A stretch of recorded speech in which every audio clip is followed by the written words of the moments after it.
O assunto que eu queria usar são dois assuntos. Um é a questão de Paulo, prisioneiro.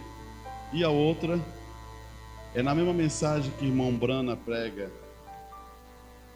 um prisioneiro. Antes dele entrar no assunto do prisioneiro, ele começa a falar um detalhe sobre luz e sombra.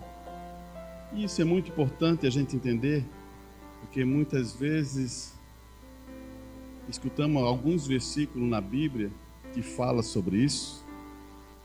E um dos versículos que fala muito sobre essa questão da sombra está em Salmos 23, no versículo 4. Eu vou ler só para você entender o que eu estou começando a querer falar. Ele diz assim, vou ler do começo ali, que seria melhor. O Senhor é o meu pastor e nada me faltará. Deitar-me-á faz em verde pasto, guia-me mansamente a águas tranquilas. É nesse 3 agora. Refrigera a minha alma.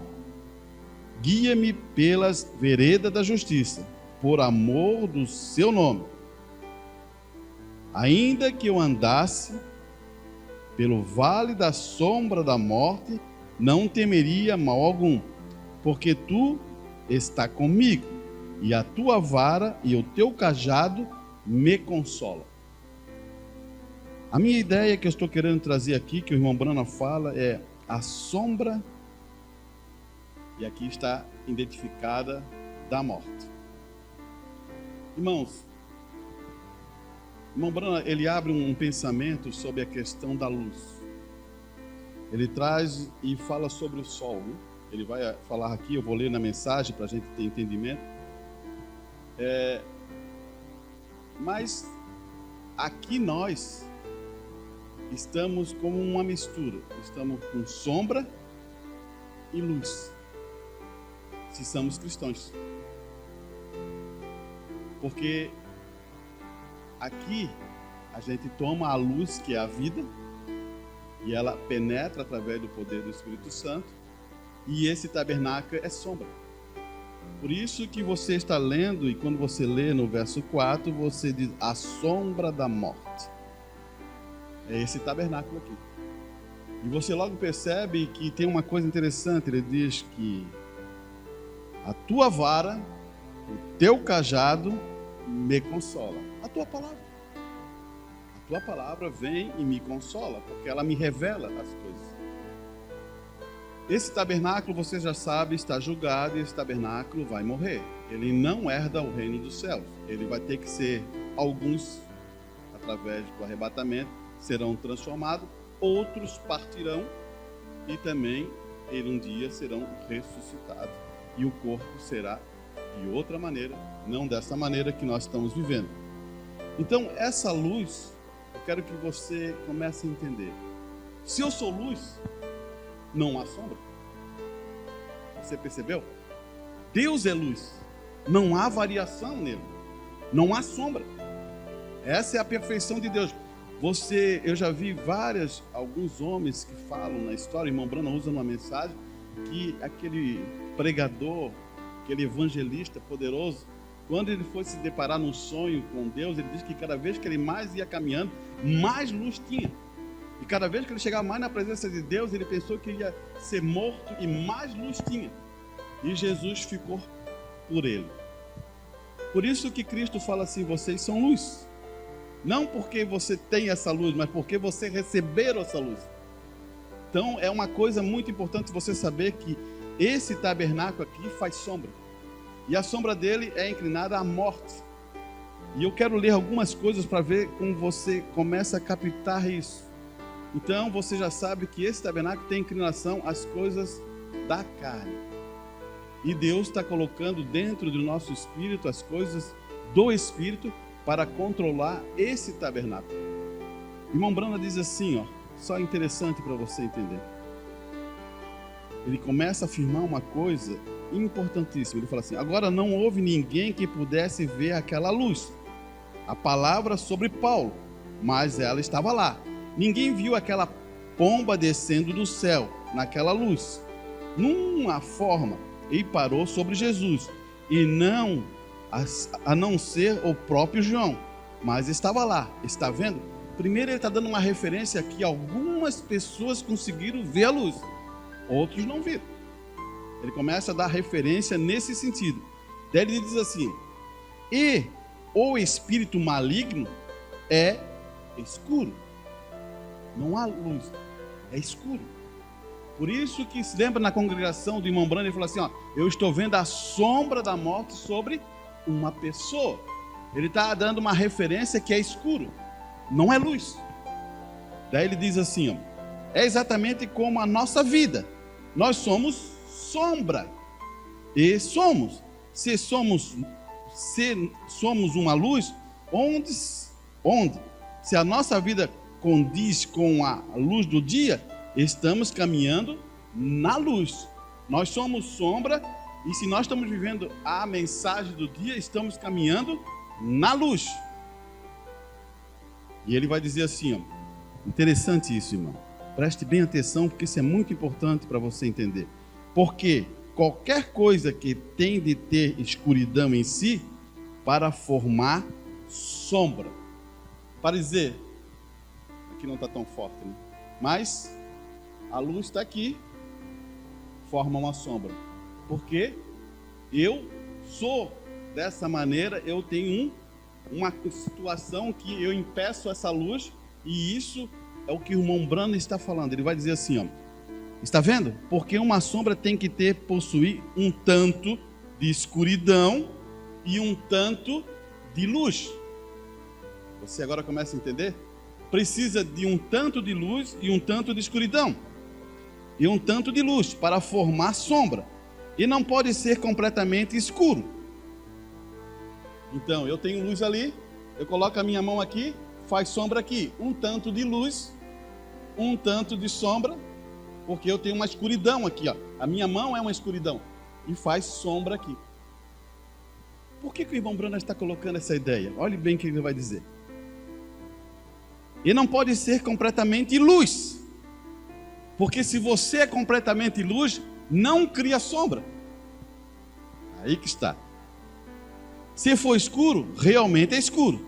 Se apagasse a luz aqui, não tivesse nenhuma luz, tudo seria escuro.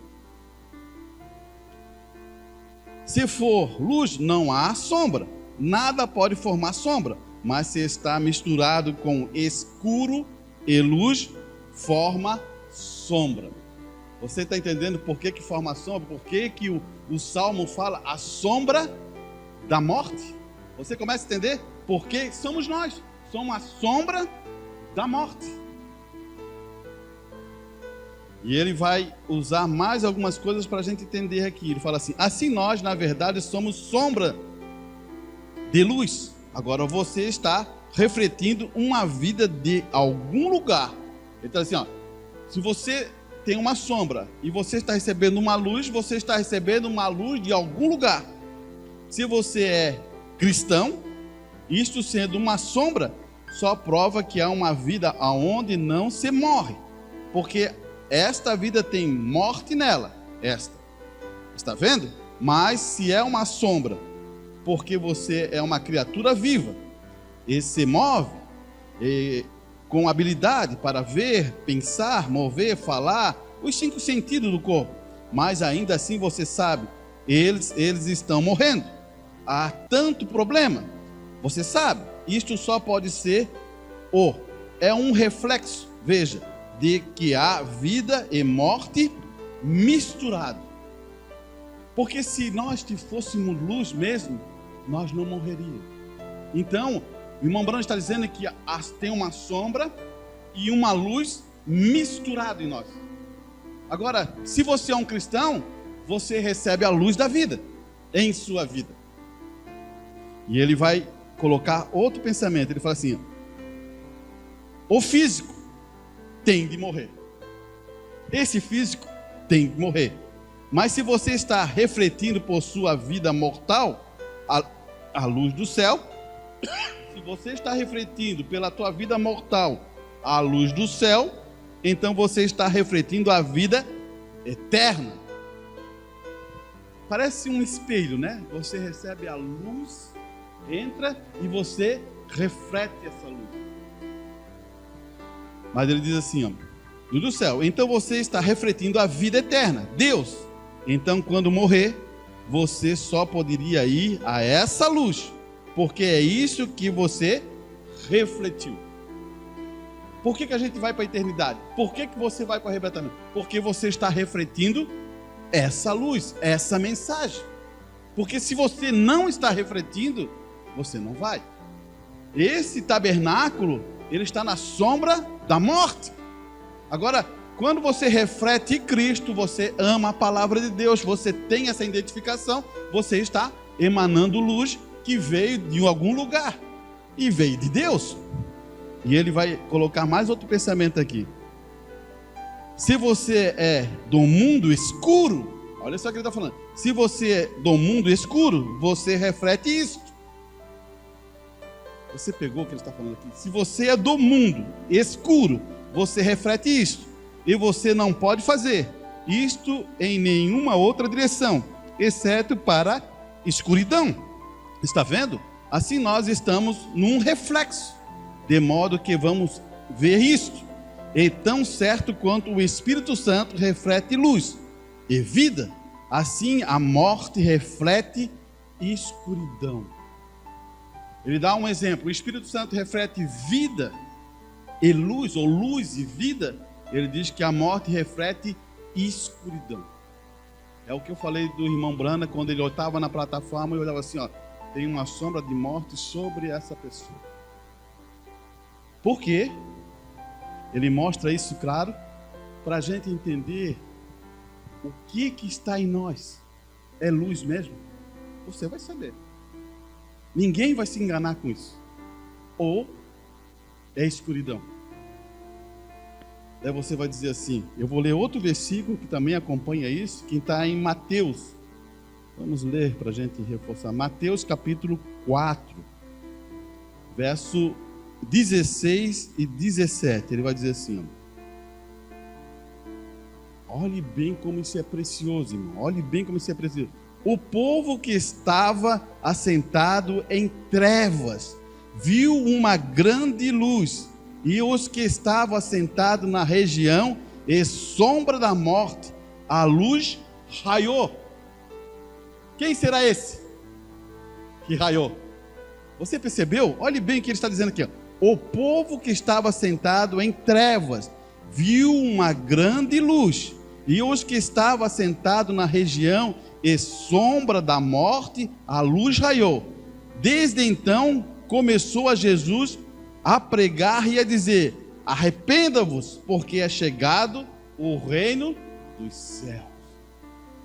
Você percebe aqui o que está acontecendo? Ele é a luz que ilumina este mundo.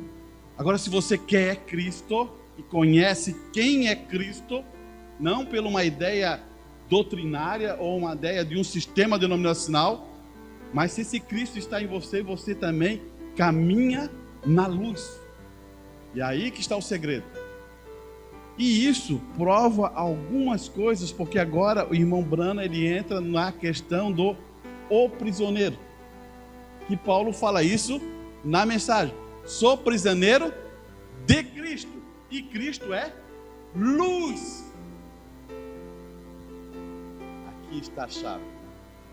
Agora vamos entrar no assunto para ver como é que a gente acompanha isso, para você entender. Paulo fala em vários pontos na Bíblia, acho que em 4 ou 5, fala sobre em Filemões, em 2 Timóteo, e fala no período de Efésios, sobre eu sou prisioneiro de Cristo. Agora, se você tiver uma ideia, o que é um prisioneiro? A princípio, para nós ter só ideia, um prisioneiro não tem vontade própria. Você viu algum prisioneiro com vontade própria? Não quero ficar preso, vou sair? Abre a porta e vai embora? Não. Ele não tem vontade própria. Ele perdeu a sua liberdade. E está cativo, está trancado. Você entende o que é um prisioneiro? Ele não tem vontade própria. ele não tem liberdade e ele está cativo. Isso é uma questão natural. Em relação ao espiritual, a gente tem que entender o que aconteceu com Paulo. Paulo já não tinha mais vontade própria. Não tinha. Ele estava, bem dizer, ele perdeu a liberdade que ele tinha com as coisas do mundo. É diferente uma coisa aqui. Mas ele tomou a liberdade que Deus deu a ele, de poder pregar o Evangelho e viver do Evangelho e amar as pessoas. Porque aqui tem uma chave. Eu estou colocando isso para você entender o que é um prisioneiro no natural, para depois entrarmos por que Paulo fala que é prisioneiro. Ele vai dizer assim também, outra coisa que acontece muito, somos presos na sua consciência. Irmão, muitas vezes que acontece hoje em nossa era, nós estamos presos em nossas consciências. Porque as nossas consciências muitas vezes controlam nós. Por causa de costumes, por causa de tradição, por causa que aprendeu pelo pai, aprendeu pela mãe, aprendeu tal lugar. Esqueça isso. Você tem que aprender na palavra de Deus. As outras coisas, elas não estão identificadas com isso. Só se elas estiverem encaixadas com a palavra de Deus.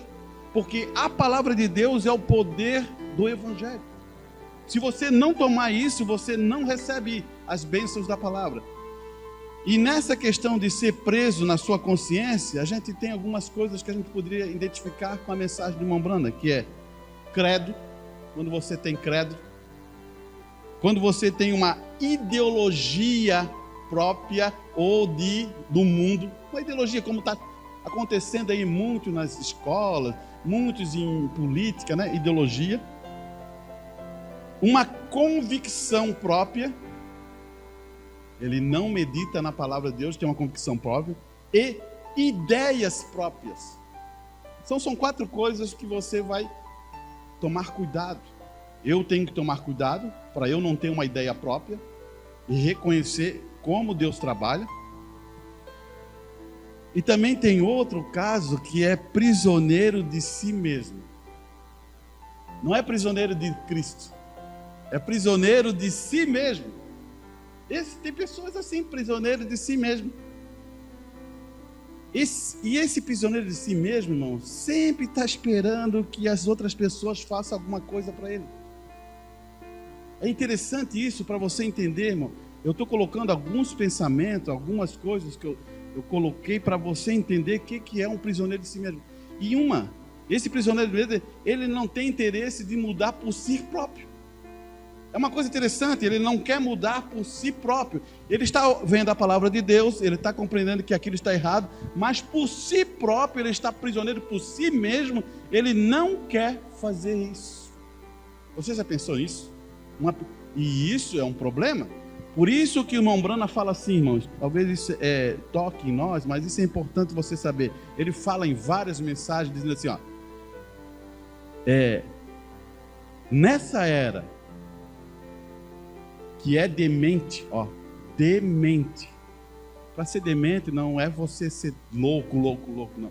É tu ter um ou dois situação, você está nessa situação. Ele fala que as pessoas estão dementes. E ele diz assim, as únicas pessoas que não estão dementes é aquelas que receberam o Espírito Santo. Daí você vai ficar assim, mas como, irmão Arantes? Eu vejo um monte de pessoas, tudo boas. Agora eu vou fazer uma pergunta para você entender por que o irmão Brana fala isso. Se eu chego aqui e digo assim, você tem isso aqui é a vida eterna. Você será eterno. Você quer?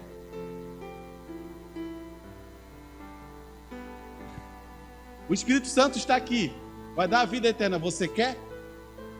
Por isso que o irmão Brana fala assim, como é que uma pessoa em lucidez não vai querer o quê? A vida eterna. Você entendeu? Por isso que ele fala nessa condição das pessoas agir desse jeito.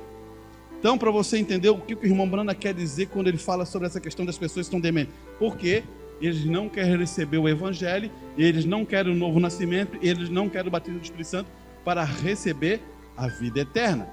Por isso que as próprias Escrituras dizem assim, Jesus Cristo veio para gerar luz, para libertar aqueles que estavam na sombra da morte. Vamos caminhar um pouquinho mais aqui para dizer outra coisa também. Então você entendeu o que acontece quando é um prisioneiro em si mesmo? E uma coisa interessante, quando você é prisioneiro em si mesmo, tem outra coisa que você quer. Você quer amor para você, mas você não quer dar amor para os outros. É interessante isso. Quando você é prisioneiro em si mesmo, você... não, me tratou mal. Opa! Você entendeu? Não. A palavra diz, você vai retribuir o mal com o mal? Ou você vai retribuir o mal com o bem? São chaves das Escrituras. Então é importante você entender que existem vários tipos de prisioneiro. O melhor tipo de prisioneiro que eu conheço até hoje é o prisioneiro em Cristo Jesus. E o irmão Brana, ele usa... Aqui tem uma parte interessante, que não é do irmão Brana, mas eu peguei para contestar uma ideia. Ele diz assim, o prisioneiro do Senhor revela uma posição de fé. Um prisioneiro em Cristo revela uma posição de fé. Fé é revelação. Embora numa prisão romana, ele está dizendo, embora Paulo numa prisão romana, não reconhece ser prisioneiro de César, mas de Cristo.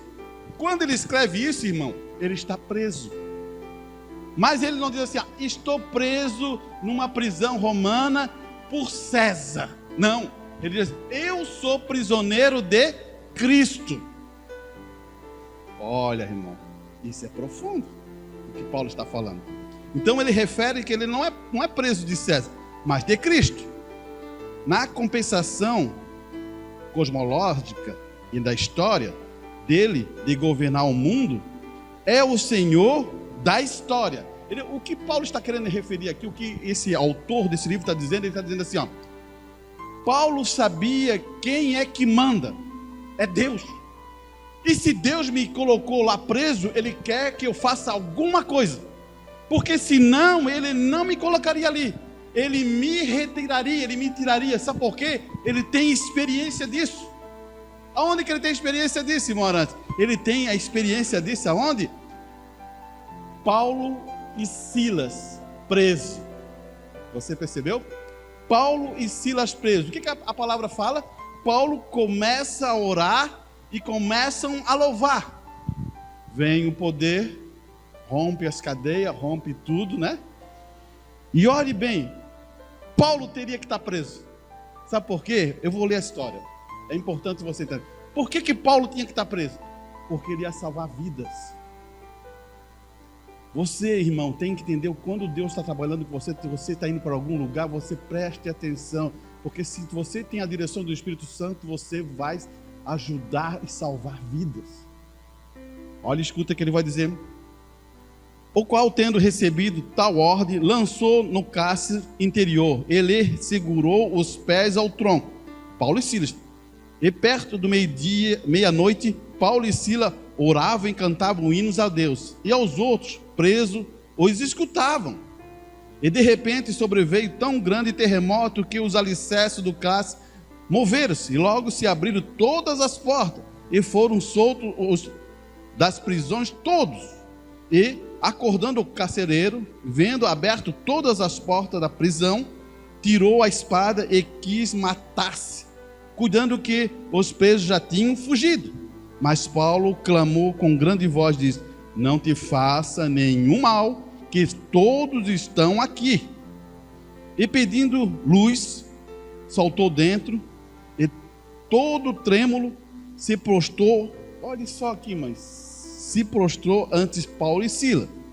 E tirando-os para fora, disse: Senhor, que é necessário que eu faça para me salvar? Olha, glória a Deus. Ele viu que aqueles homens eram diferentes.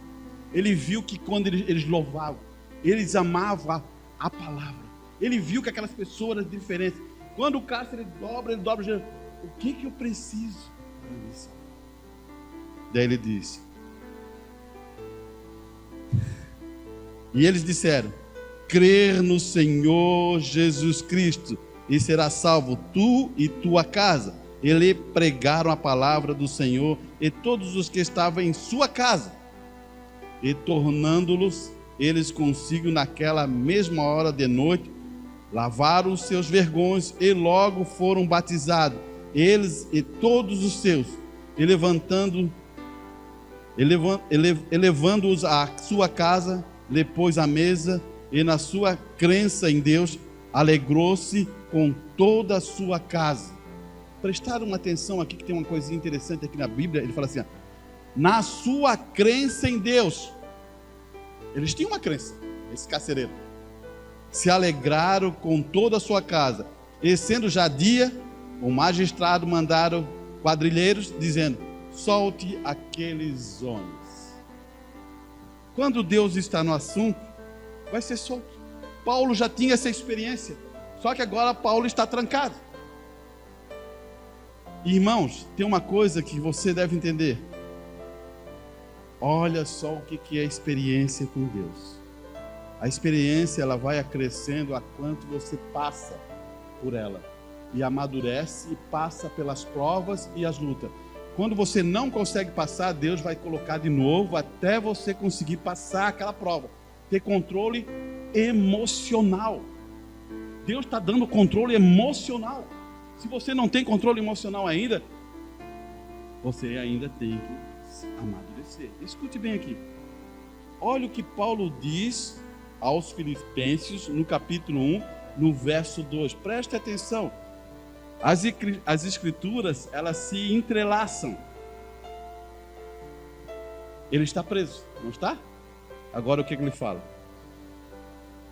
Eu quero, irmãos, que saibas que as coisas que me aconteceram contribuíram para o maior proveito do Evangelho.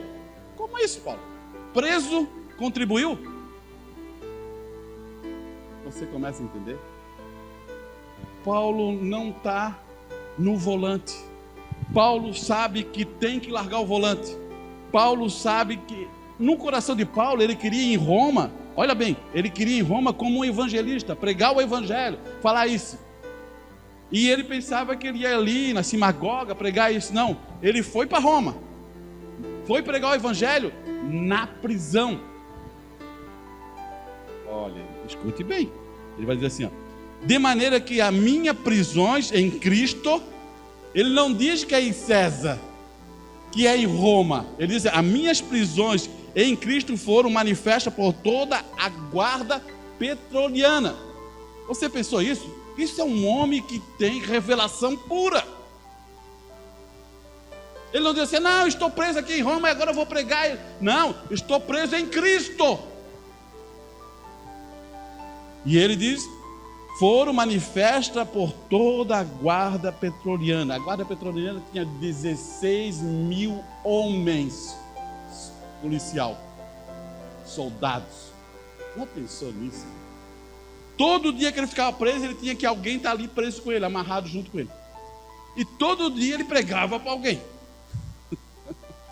E olha o que ele vai dizer. Todos os demais lugares. E muitos dos irmãos, agora olha só o que ele vê. Como é que ele está preso e está chegando a ele. Está chegando informação a ele. Ele diz assim, e muitos dos irmãos do Senhor, tomando ânimo com as minhas prisões, ouçam falar a palavra mais com ousadia, sem temor. Então, essas pessoas que viram Paulo ser preso, agora eles têm mais ousadia de pregar o evangelho. Então ele estava preso em Cristo Jesus, e Deus estava abençoando ele, pregando para a guarda especial de Roma, e eles estavam passando essa informação, que agora os irmãos estavam criando mais coragem para pregar o evangelho. Daí ele vai dizer aqui, sem temor. Verdade é que também alguns pregam a Cristo por... Aqui Paulo está mostrando o quadro do que é um pregador. Um prega por inveja, outro prega por porfia, mas outro prega de boa mente. Porfia é discussão. Você entendeu, né? A palavra Paulo, ele é uma coisa que ele não gosta só. Se você está pregando por isso, por pregando por aquilo. A única coisa que ele não se agrada é um pregador que prega por discussão, por briga, por conflito. Você quer ler a Escritura, você vai se deparar com isso, Paulo falando isso. Ele diz que ele foi colocado, posto como aquela pessoa que protege o Evangelho. Porque ele fala que ele está preso com Jesus Cristo. Agora, por que ele fica preso com Jesus Cristo? Hoje a gente podia meditar um pouquinho só na questão: como é que podemos ficar preso com Cristo? Hoje é o momento de você analisar o que eu devo fazer para ser um prisioneiro com Cristo. Seria uma boa noite, como vocês vão orar daqui a alguns minutos, imaginar isso. Daí você volta lá no que eu falei sobre luz. Quando foi criado, vou até colocar aqui só para reforçar esse pensamento. Lá no versículo 3, lá em Gênesis, no capítulo 1, versículo 3, Deus disse assim: haja luz, e houve luz. E viu Deus que essa era boa a luz. E fez Deus separação entre a luz e as trevas. Você pode pensar o que é isso? Você percebeu que existe luz e trevas? Se você tem o Espírito de Cristo, você vai permanecer na luz. Se você não tem o Espírito de Cristo, vai entrar trevas. Daí tem uma escritura que o Jesus fala assim, ó: se os teus olhos... Por que os olhos? Você sabe por que é os olhos? Que ele usa essa expressão? Porque é os olhos que entra luz. Para você enxergar, tem que entrar luz nos teus olhos. Porque se eu apagar a luz aqui, você não enxerga. Por isso que ele diz assim, ó: se os teus olhos são bons, todo o teu corpo é bom. Mas se nos teus olhos entram trevas, o que é? Todo o teu corpo é trevas. Você pensou isso? Jesus já vai aplicando toda a vida, mostrando o que nós temos que ter para ir para a eternidade. E vocês já estão bem maduros no sentido do que um cristão tem que ter. Irmãos, por isso que eu sempre falei para você, irmão Bruno é muito claro nisso. Isso é bom para a gente pensar como nós agimos. Não existe noiva que persiga outra noiva. Não existe isso. Isso é fora da cogitação. Existe a igreja perseguindo a noiva, mas você nunca vai ver uma noiva perseguindo a Cristo. Se lê, eu não sei se eu falei aqui, acho que só falei em Itajaí, né? Ideias, eu posso ter uma ideia e meu irmão lá tem uma ideia, e a gente questionar as ideias, mas o meu sentimento é de amor com meu irmão, mesmo que ele não tenha ideias igual a mim. Isso é padrão. Isso aí Deus não questiona. Isso Deus não discute isso. Sabia disso? Está ali, está bem na escritura. Um dia eu vou trazer aqui para você, falar, são 3 escrituras que tem isso. Ideias, decisões também não são questionadas. Quando Paulo fala, olha assim, Paulo está aqui, ele fica 3 anos, olha, escute bem, 3 anos e meio lá na Arábia, estudando o Evangelho. Porque ele se deparou com a luz que era Cristo. Daí ele está estudando. Depois de 13 anos, ele se encontra com Pedro, João, Tiago, que ele estava fazendo um concílio, se reunindo. Paulo chega lá. Mas primeiro, o contato que ele tinha com Barnabé, logo se encaixou de falar com Pedro. Pedro chega ali, quando estavam os gentios, quando estavam os irmãos ali que eram gentios, Ele se portava como gentil. Tranquilamente se portava como gentil. Mas chegou o povo que era judeus, aquele Tiago, todos os irmãos ali que eram judeus, ele se porta como judeu, já sai da cadeira, já não fala mais com ele, já vai lá naquele cantinho e fica lá. Paulo chega assim e diz assim, ó, o irmão está errado.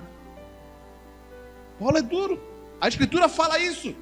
Paulo chega assim, ó, estás errado. Por quê? Deus colocou alguma coisa errada? Está escrito ali na Bíblia que Deus deu uma dura em Paulo? Ou não? Depois Pedro, lá na frente, fala que Paulo tem uma grande sabedoria, que muitos pegam a sabedoria de Paulo e distorcem para a sua própria maldição.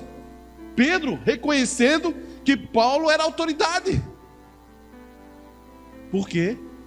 Ele está sempre falando de acordo com a palavra. E ele não... Quando Pedro chega nesse ponto, ele não é mais judeu, ele é um cristão. Ele tinha que saltar das coisas que são de cristão, saltar das coisas que eram dos judeus e começar a viver uma vida de cristão.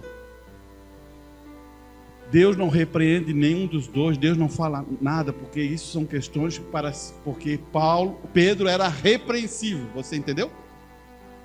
É a segunda. Agora, tem uma questão que Paulo pede em favor dessa pessoa. Daí eu quero ler para você entender. Está em Filipenses. Eu não ia falar sobre isso, mas como eu falei em Itajaí, eu só queria para você entender aonde Deus repreende as pessoas. Olha só, está aqui, ó. Está aos Filipenses, no capítulo 4, verso 2. Ele diz assim: rogo a Evódia e rogo a Sintique, duas mulheres que andaram com Paulo e que serviram ao Senhor com Paulo, duas preciosas irmãs. Olha isso aqui, preste bem atenção e veja o que está acontecendo aqui. Ele fala assim: rogo Evódia e rogo a Sintique, que sinta o mesmo no Senhor. O que ele quer dizer assim? Sinta o mesmo, não uma sentiu uma coisa e outra sentiu outra. Não, ele diz assim, ó, sinta o mesmo no Senhor. Ele vai dizer assim, ó: e peço-te também a ti, meu verdadeiro companheiro, que ajudes a estas mulheres que trabalharam comigo no Evangelho. O que ele está querendo dizer? Irmão, dá uma atenção a essas duas irmãs, porque uma está fazendo uma coisa, a outra não quer fazer. A outra está fazendo uma coisa, a outra não quer fazer. Isso é sentimento. E quando entra sentimentos maus que querem separar, Deus vem para explicar. E usou Paulo para dizer: meu irmão, dá uma atenção nessas duas irmãs. Elas são preciosas, elas têm a vida eterna. Paulo não está dizendo que elas não têm a vida eterna. Elas têm a vida eterna. Você chegar em casa, você lê, você vai perceber isso. Mas ele diz assim: dê atenção a ela, ajuda elas a ter o mesmo sentimento que está em Cristo Jesus.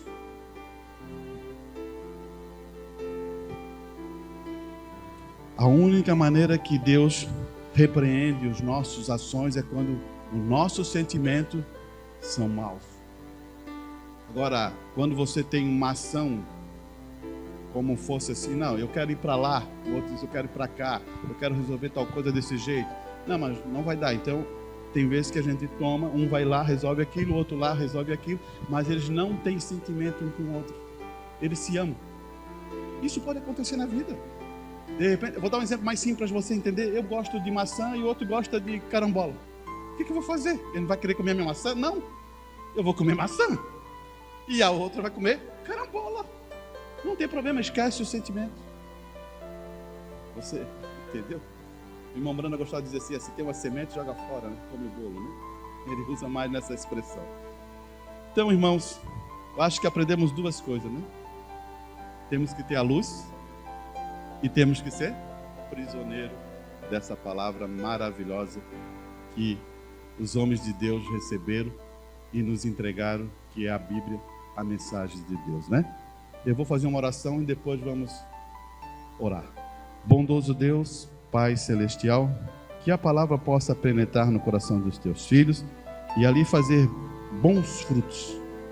Que a luz do Evangelho envolva os seus corações e que possamos amar uns aos outros, rendidos sobre essa palavra, e se manifestar no corpo da nossa vida, Senhor, porque cremos, Pai, que terá uma noiva perfeita, sem mancha, sem ruga. Apenas é tomar decisões corretas. Temos que aprender isso, tomarmos decisões corretas no poder da palavra de Deus. Abençoe a todos e vamos ter um tempo de oração. Receba as orações dos teus filhos, é o que eu te rogo, em nome do Senhor Jesus Cristo. Amém e amém. Vamos orar?